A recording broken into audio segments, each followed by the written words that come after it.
Thursday, October 27th. We are looking ahead to the college football slate this weekend. My name is Greg Waddell. I am joined by Jimmy Ott, and we are brought to you, as always, by the good folks at Bet Rivers. Jimmy, how you feeling today?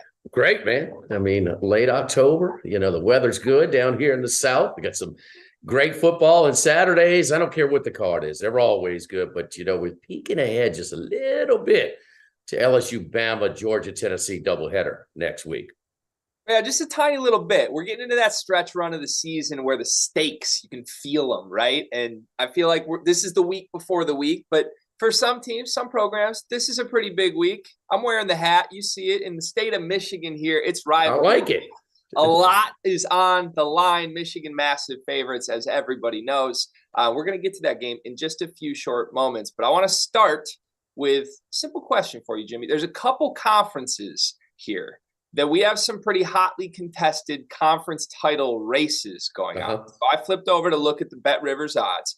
In particular, I want to talk about the SEC and the Big 12. Let's start with the SEC. Georgia's the favorite, minus 110 to win the SEC championship. Alabama plus 125. Tennessee plus 500. Everything else would obviously be a massive shock. This compares pretty similarly to their national championship odds, although obviously Tennessee, not to the 16-1 that you're going to get to win the national championship, just 5-1 to win the SEC. Right now, they've kind of got pole position with that win over Bama. Is there some value sprinkling on Tennessee to win the SEC here? Okay, so they're going to be a 13.5, 14-point underdog at Georgia, okay? By comparison, at Bet Rivers, Virginia Tech is catching 13.5 against NC State. They're plus 430, and Tennessee's plus $5. So just to win one game of that equal plus 430, is it worth an extra 70 cents to be favored over Alabama to win that game also in the next one? I don't know. A little bit of a scary trip this weekend against Kentucky. Maybe a look-ahead spot. Is this a program that is in position where they can handle that? Well, we'll see. They should handle Kentucky. They've got way more firepower, but man, they're peeking ahead. I just opened the show about peeking ahead to the game next week. So I don't think there's a whole lot of value there. I think you can find more value just betting them in one game next week. If you think they can go to Georgia and beat them, just wait till next week where you can get plus 430 on one game, but. I think there's more value than that than trying to beat Kentucky at Georgia and against Alabama. Likely, LSU would probably, if they could pull off the upset, they would be in there if they could just split against Arkansas, Texas A&M, which they probably will. But Kentucky, Georgia, and Alabama plus $5, or just beat Georgia plus 430. No, that's the route. Yeah, I think that's the smarter move. Of the three ways to consider betting Tennessee, between just bet them next week to win the game or bet them to win the SEC or sprinkle to win the national championship, winning the SEC would be my least favorite of the three. If you're really that confident that they could win the SEC, I'd advise you just sprinkle on the plus 1,600 to win the national title, and you might have some hedge opportunities by the time you get there. But I'm with you. The safest play by far is just sprinkle to win next week. Of those three that we mentioned, I actually think Alabama has some value there at plus 125. They have the most straightforward path to the title game. You would think whatever that game ends up being, if it's Georgia, it's going to be around a pick 'em, I would assume. If it's Tennessee, Alabama would be a favorite in that game. So I don't know, plus 125. Anytime I see plus money next to Alabama to win something of a championship variety, my eyes perk up a little bit. We might not get a better number than that. At this rate, though, if they're 11-1, and playing Georgia in the SEC championship game, Georgia's going to be favored, and so just like they were last year, and I think you might get more than plus 125 in that single matchup. They got to go to Baton Rouge, they got to go to Oxford. They should win, but this is also a team that got outgained by Mississippi State at home last week, and so this Bama team is showing a few more kinks than what we're used to. I mean. They lost to Tennessee. They could have easily lost to Texas A&M in Texas. So, again, I think there's more value in just waiting for that game. And if they get to that spot, because why risk the game at Baton Rouge next week when you don't have to, when you're going to get the same payout if they play Georgia. Now, if they get a rematch against Tennessee, if Tennessee pulls, well, I changed my mind because they will be the favorite. They would be minus money line in the SEC championship game. Let's play a quick guess the line. If Georgia and Alabama play at the end of the season, the SEC championship, what do you think that line opens up at? Georgia 3.5, 4, something like that. Wow. Okay. All right. The other one I wanted to ask you about, the Big 12. There's technically 4 teams that Bet Rivers has listed. They see a reasonable shot could win this conference. I think that's fair. If you look at the standings, it's a mess right now. TCU has separated themselves a little bit, but are we really buying TCU? They're plus 150 to win the Big 12. Texas is plus 225. Even after last week's loss to Oklahoma State is plus 250. And Kansas State, with the 2 quarterbacks hurt, off the loss to TCU, plus 450, technically still with a shot. Is there anyone here you would sprinkle on at this point to win the Big 12? Oh, gosh. There's no, including this week in a trip to Morgantown, early start too. And listen, they've been fortunate, in the last couple of games. They came from 14 down. They did what they had to do. But if they played the game at Stillwater, they're not going to win that game. Kansas State lost their starting quarterback, lost their second-string quarterback, and they had to come from 18 down. So they were fortunate there. There's no easy outs in the Big 12. All of their games are going to be competitive. I think Texas Tech and their first-year head coach, we're seeing some improvement over the course of the season. I mean, they blasted West Virginia last week, beat Texas already. They are undefeated at home. I expect them to stay that way this weekend. But trips to Austin, trips to Waco, those are going to be tough. Trips to Morgantown. So TCU is in a great spot right now because, I mean, they're on top of the standings. But, they're likely to get there. It's a tough one, man. It's a real tough one. Oklahoma State, what is their price right now, you said? It's 250.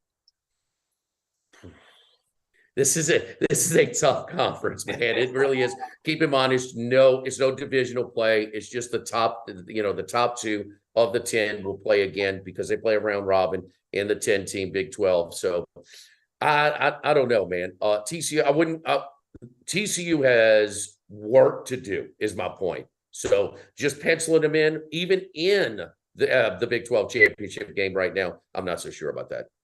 Yeah, it's too messy for me. Too much could happen. As you said, every single game is a hard out. This sort of reminds me of how I felt a week ago about the Pac-12, where it just felt imminent that everyone was going to get got at some point. And now the Pac-12's got everybody at the top with 1 loss. I don't think TCU survives the season unscathed. I couldn't point and tell you when they lose. But what I can tell you is that, to me, Oklahoma State is my favorite team when Spencer Sanders is healthy in this conference. And looking at that number, though, plus 250, when they're just right in the middle of that group right now, that's not much better odds than we got just for Oklahoma State to beat Texas last week. So it's hard to pin something down here and say you can feel good about them coming out of the pack. I'd like to get more juice on that. And I think if you wait it out, if Oklahoma State in the final week of the season is on track to make the Big 12 championship, depending on who they're going to get, you're probably still going to get some good value if you like the Cowboys the same way that we do. And also, if one thing to consider is if you like a good conspiracy theory, well, Texas and Oklahoma are leaving the Big 12 and the Big 12 officials 14-0. Well, 9.5 is the most penalties per game in the country by Syracuse. Okay. Texas got hit with 14 and, they made it real discreet. It kind of evened it out. Let's just 0 for Oklahoma State. 14-0. Well, that's about as bad as Steve Sarkisian throwing the ball 49 times when his running backs are averaging 7.5 yards a carry. There you go, baby. I was going to say, look, when you start talking conspiracies, you start talking my language. I actually think the officials were doing Texas a favor because now the story is the officials and not Quinn Ewers airmailing 30 throws over his open receivers' heads in that game. It is what it is. Let's move into the games for this week. It's the week 9 calling passing plays when he's struggling. It's 7.5 yards. Look, here you go. Here you go, Bijan. Here you go. 7.5 a crack, and he's throwing it 50 times. Absolutely brutal. We needed more Bijan in that game. So let's move to week 9. Big slate in my conference in the Big 10. So let's start there. Ohio State heads to Happy Valley to take on Penn State. The line is Ohio State minus 15.5, over under 61. Ohio State's pretty darn good, Jimmy. What do you think? They're really good, and they're really untested at this point. Penn State, after the 2 weeks prior was so beaten so badly, the final score should have been worse. They had the fumble slash, it was ruled a pick six because it went forward. They get him a 14-13 lead late in the second quarter. It gave a 4-12 on the road, but something tells me, and I'm definitely not putting too much on them beating Minnesota badly without Tanner Morgan. I mean, PJ Fleck was scared to death of letting that guy, his backup, throw the ball. So that was just a matter of time before they pulled away there. It's a tough game. I mean, I understand all the metrics point toward Ohio State, but on the road, 15.5. Maybe I'm taking a square bait here, but man, that looks like a ton at home in this one. So I'm leaning toward Penn State plus the points. So Ohio State has won 9 of 10 in this series. They've won 5 straight. No team has ever won 6 straight in this series. Not saying that's a reason to point to Penn State winning this game, but if you look at the last 5 games Ohio State has won, their margin of victory in those 5, 1 point, 1 point, 11 points, 13 points, 9 points. Sean Clifford's been around for a few of these games. So it's not like the personnel. It's not like the personnel here hasn't played Ohio State somewhat close before. Like you said, this is the first true test for Ohio State. And sometimes I feel like a good, not great team can get a little spooked when they don't know that they're good, not great yet in a big game like Penn State was against Michigan. I think Penn State sort of found out, if we don't show up, we're capable of getting ran off the field. There was a little surprise element to that. I don't think there will be surprise element. I think they will be ready for this game. And like you said, we haven't seen Ohio State tested. We have seen them play okay teams like Notre Dame, in which I think that was an 11-point win for Ohio State in Columbus. So I think it's harder for me to squint and see Ohio State running Penn State out of their home stadium than it is for me to see this being a close game. I'll uneasily side with you and take the Nittany Lions. And if you want to go to series history too, go back to 2019 when they had that great team that lost to Clemson in the semifinals and Chase Young and that team. And, Penn State kind of jumped over that. I believe the margin of victory was 14 in that one. And the line was right around the same. I think it was maybe 17, 18. So similar between 2 and 3 touchdowns where Penn State covered as well. If we're going to series history. Yeah, I know that's where you want to go with Michigan State. Sometimes you got to go there, right? Great segue. Michigan State heads to Ann Arbor to take on Michigan. Michigan, very good football team. Michigan State, pretty bad football team this year. This is not the same rivalry we watched a year ago and Kenneth Walker was running all over that team. Yeah. Now, it is a rivalry game and weird shit happens in rivalry game. I've been talking to myself into this all week. However, Michigan's favored by 23 points at home. The over-under is 55 going into this game, and it's hard to feel good about Michigan State. What do you think? Well, series history. How many of those guys or coaches are still still around for Michigan State? Now, Tucker was there. He's still there. I get it. I mean, he's earning his money in East Lansing. We all know that. So, but I just think that the pent up and the double revenge, and this is Michigan's turn to just turn it loose on him. Well, you can't have it both ways. How good does Walker look for Seattle in the pros? I mean, damn good. That's how good he was. And we talked about this early on, how they identify. I hate to be redundant, but they just missed him. And maybe the series history hurts, not that Michigan's ever going to take Michigan State lightly, but just a little extra juice. I do believe in a revenge factor at the college level. A little double revenge here, series history. Yeah, so I hate to say it, but I think I'm laying the points with Michigan. I think you nailed the read on this with the double revenge game. Now, what I will throw out there, Mel Tucker 2-0 against Jim Harbaugh in his young career at Michigan State. And when we talk about Mel earning his money, I honestly think Mel Tucker could go 5-7 every single year. As long as he's beating Michigan, he's earning his money to this fan base. Now, at some point that's going to end. This is definitely the spot it feels like it's going to end. Where I would push back and just say the door could crack open a little bit here. We've seen Michigan play bad to average football teams this year and not run them off the field. They didn't beat Indiana, Iowa, or Maryland by 23 or more points. Now, I think Maryland's a much better football team than Michigan State when healthy. I think Iowa, their defense is a better asset on a football field than anything Michigan State has. But Michigan's not necessarily always on their A-plus game. The problem is they're going to be for this game. You know they're going to be for this game. There's no overlooking your rival who's beaten you 2 straight years. Jim Harbaugh's doing the throwing shots at other coaches. He's firing away at James Franklin in the press conference right now. That's when Jim Harbaugh's ready. Just don't worry about him. He's an idiot. You know that. I mean, yeah, but that's when he's most dangerous, Jimmy. When he's totally making nonsensical stuff up, then that's when he's dangerous. When he's dangerous is when he goes back to his roots and just becomes a line of scrimmage team and just runs the ball and becomes a physical team. It's what he did at San Francisco. It's what he did at Stanford. Even Luck, they were running multiple tight end sets a lot, at Stanford. So that's what he's going back to after trying to get the Ole Miss transfer to run the read option and all that stuff. But Shea Patterson, he's back to doing what he can do best. And it's odd for a former quarterback. But anyway, and I agree. Listen, man, it's a rivalry. Is it a rivalry? Is it some real hate for Michigan State? You tell me. I think so. From one side, there certainly is. I think both sides, even if they wouldn't admit it. My play here, I'm taking Michigan State plus 6.5 in the first quarter, and that's it. I said this on the After Dark show. I think MSU's capable of scoring some sort of points on one of their first drives in this game. And then from there, I think it gets real. So where were you when the punt got botched and they're flipping it over and Michigan State's running down the sideline? I mean, I can tell you exactly where I was. I was in my living room with my mother-in-law and my wife, and I about had a heart attack, Jimmy. Weird things happen in this rivalry. No comment on how the game ends up on the scoreboard.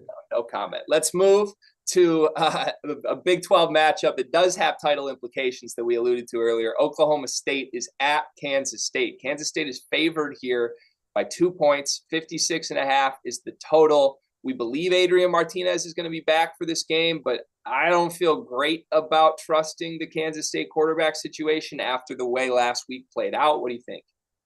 If that is true, if that is, if he is back and the backup was not bad either, in Fort Worth on Saturday night, but you can't go 3 deep, man. How many reps and practices a third string quarterback taking?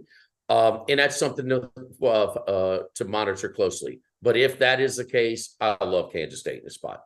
I think Kansas State's just an unlucky team to this point. They had that one slip up where they were looking ahead. It was a sandwich spot against Tulane. Tulane is 7-1. So, I mean, they're a little bit better. That's not quite as embarrassing as we thought. And I love the coach, man. Climbing. I love this spot. Oklahoma State. Man, there is some real, want to talk about some hate and some envy. And look, Oklahoma and Texas telling everybody else in the Big 12, we are better than y'all. We're going over to greener pastures. That was an emotional comeback, in Stillwater last week. So with those emotional wins, you have a little bit less in the tank moving forward. I like Kansas State a lot in the spot. Ooh, okay. You're putting some skepticism into me because Oklahoma State's one of my favorite teams to trust in the country this year. I've gone back to them time and time again, and so far they haven't truly failed me too much. Spencer Sanders, when healthy, I think can be a difference maker in this game. I'm going to take the opposite side from you, but I'm definitely not going to feel Cowboy Pete's only got so many bullets, man, in those guns, man. He's only got so many bullets. He used up a lot last week. You're not wrong, but I got burned by Kansas State last week. I'll tell you that. I felt so good about that game when they're sitting there up 28-10. And yes, they're the third string quarterback. We can't handicap that. They start dropping like flies. It's hard. We might see that guy on the field this game again. I'm just saying. I hope it doesn't happen, but we'll see. No. Monitor closely. Check your favorite sites, RotoWire or whatever, when we get closer. I mean, your Twitter handles for K-State or in Oklahoma State. Yeah, definitely. You want to have a better grip on exactly the quarterback rotation when you get closer to kickoff. Bet smartly, folks. You heard it first here on the Field of 12 Best Bets. To Notre Dame at Syracuse. Syracuse minus 2.5 at home here. 2.5 surprised me when this opened. I thought it would be a little more than that, over under 48. What do you make of it? A little bit of a sharp play here on Notre Dame, and it knocked it down from 3 to 2.5 at Bet Rivers. It was kind of going back and forth, but now it's staying now for a couple of days at 2.5. Something about this spot in that, can you look past? Can there be a letdown spot going against Notre Dame, the Irish? Maybe so, because it was a full 60 minutes in Clemson where the game was in doubt. And, when they finally turned the ball over at Clemson 30, down 6, and Babers let an extra 25 seconds roll off the play clock before they called timeout or before that possession. I just don't like the spot here for Syracuse. So, and I also think that Syracuse has been a bit fortunate. The Purdue game was a joke. I mean, yeah, Purdue scores with a minute to go in to take the lead, and next thing you know, they're kicking off from their 10-yard line. All right. Last week they get 4 turnovers to 1 against Clemson. They are better defensively. I will give you that. That's part of the equation where Clemson and DJU struggled last week. But the 97-yard scoop and score, that's not happening every week. It's not sustainable. So I just think they're a little bit fortunate. Their ranking is a little bit higher than I think they should be. And so I'm taking Notre Dame plus 2.5. Yeah, between Syracuse and TCU, we have a fantastic battle for the luckiest team in college football this season. Week after week after week, something incredibly fortunate happens. However, I can't look past the number that Syracuse is 6-1 against the spread this year. Like I know a lot of it is luck. They're stringing together craziness after craziness week after week. I don't love this Notre Dame team in general, but if you do look at Notre Dame and their results this year, they have sort of surprised in games you wouldn't expect them to perform well in, and then let down in games that you would think that they would handle pretty easily. It's a stay away for me because of that. The line feels so trappy at 2.5. If I had to lean one way or the other, give me the team with luck and hope that horseshoe stays there. But I don't feel good about it. I'm staying away for that reason. We've got 2 big ones in the SEC this week. The first, yes, Florida at Georgia. 22.5 for Georgia is the number here. 56.5 over under. What do you like? I like Georgia, and I think Florida and LSU are in similar situations, similar history, similar resources, similar expectations. But in the transfer era, transfer portal rather, early sign-in period era of college football, man, your roster gets rated pretty good, and they're not rating you for your weaker players. So it's such an incomplete roster that Billy Napier has at Florida and that Brian Kelly has at LSU. LSU's playing better, but still. The time I bet against Florida and laid a number earlier in the year, damn, Richardson throws for 453. I don't think he's thrown for 453 in the rest of the whole damn season combined.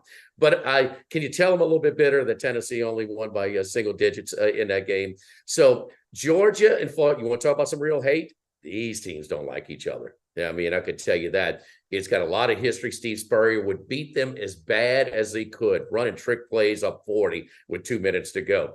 Georgia will beat them as bad as they want, and I still love this Georgia team.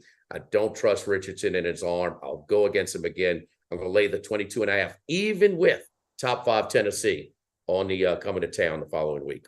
Yeah, I'm going to say I had 2 notes on this. This is a potential look-ahead spot. There's no doubt. I grant you that. And I don't know if you look ahead against people you hate, like you said they do, but it is the spot. And the second number I had, 38-33. That was Florida's loss to Tennessee. They have proven against the best teams on their schedule, even going back to Utah, and Utah's not what we thought they were, but they're still a good football team. They've been capable of being in games to the final possession. I don't necessarily expect that in this game, but I do think 22.5 is a lot of points. It's a key number. It's over that 3 touchdown threshold. Kind of reminds me of the way I feel about Michigan. And I'm kind of, betting with my heart, of course. But like logically, if I want to bet Michigan, I'm talking myself into it. Like they can do it. I don't know that I feel great about it with this Georgia team. We talk about how Alabama's a little different. I think Georgia's a little bit different. I think they lost a lot from last year. And we've seen that. We've seen that against talentless teams this year. So I don't know. Florida to me has the talent. Richardson's due for one of those games where he throws for 250 out of nowhere, or 400, as you said. And we'll see. 22.5 is a lot. Give me the Gators. But Jimmy, I don't like this. We're on opposite sides this week. This feels one thing to add too is that Florida, part of their incomplete roster, they only returned 1 defensive tackle from their team last year. Okay, and they're just getting gashed on the ground. They're getting gashed in the air too. But Georgia loves to run the football. I think it's going to be a long day for Florida defensively. It is true. Final number for me, Florida has not lost by more than 10 points this season. Lost by 10 to LSU. They've been in close games. They haven't played anybody like Georgia, though. So we'll see. Kentucky heads to Tennessee. Tennessee 12.5-point favorites here. 62.5 is the total. And we just talked about a trap spot. This is the other side of the trap spot for Tennessee. Kentucky, Will Levis is back. He got the win against Mississippi State last week. Wasn't the prettiest football game I've ever seen, but a 10-point win's a 10-point win. Do you think Kentucky can keep this one close? They played keep away from the hyper speed up tempo Josh Heupel offense last year, limiting them to less than 50 snaps in that 45-42 game at Commonwealth last year. It's more about Georgia being a more mature team in handling these look ahead spots in Tennessee.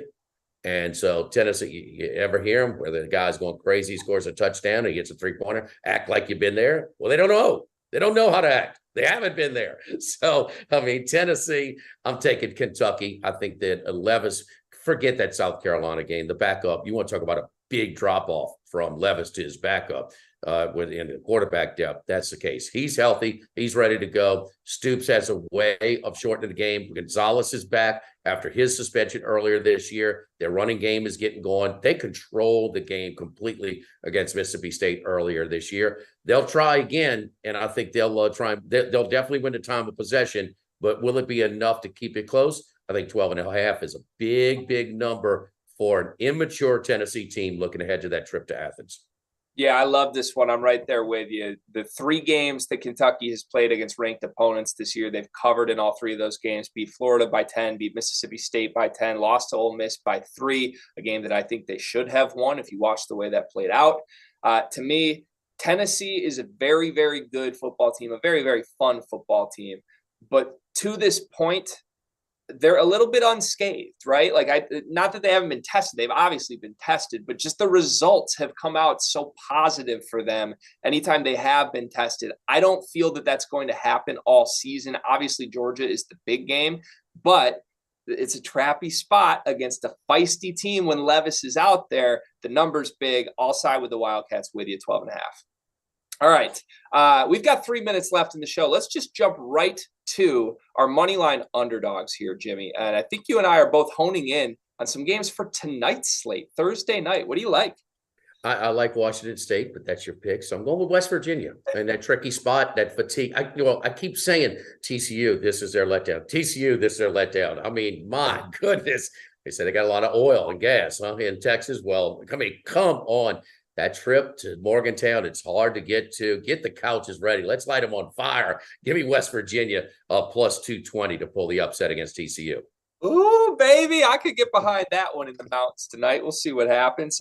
You alluded to it. I like Washington State tonight. I have liked betting on this Washington State team all year, particularly at home. Now, they've lost some games in the last 4 weeks. The Oregon game was back and forth. I think that kind of kicked them and maybe set them down this path of, damn, we sort of blew that one.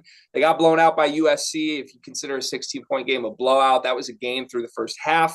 Oregon State last week in Corvallis, tough place to play. But I don't think this Utah team's that good. I think they've been overvalued by Vegas and by everybody all season long.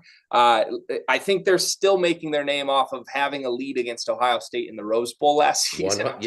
Yes, I agree. No doubt. I'm just not impressed with what I've seen from that football team this year. I think Washington State can keep it close. I love taking the points here. I love the 7 number, the touchdown number, but outright as well, it is plus 210 for the Cougars to get the win tonight against Utah. And who doesn't love Thursday night action, Jimmy? You know, sometimes you need an appetizer before the Saturday slate.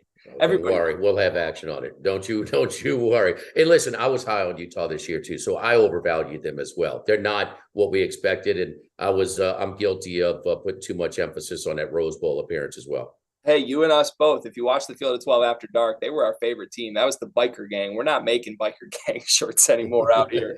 Well, let's go to my retirement parlay. We're going chalky for one of the first times this year, Jimmy. I got 12 chalky legs, $100 to win $10,133.55. Syracuse money line against Notre Dame, Ohio State money line against Penn State, Oklahoma at Iowa State money line, TCU money line at West Virginia. I'm sorry about that. I just ruined your underdog pick. Oklahoma State money line at Kansas State, USC money line at Zona, Tennessee money line against Kentucky, UCLA money line against Stanford, Oregon money line at Cal, Wake Forest to beat Louisville, Florida plus 22.5 against Georgia, taking the points. And you know where we're ending, folks. Michigan State plus 23 at Michigan. $100 wins you $10,000 with our friends at Bet Rivers. Jimmy, it's a pleasure as always, and we will see you next week back here on the Best Bet Show with the Field of 12.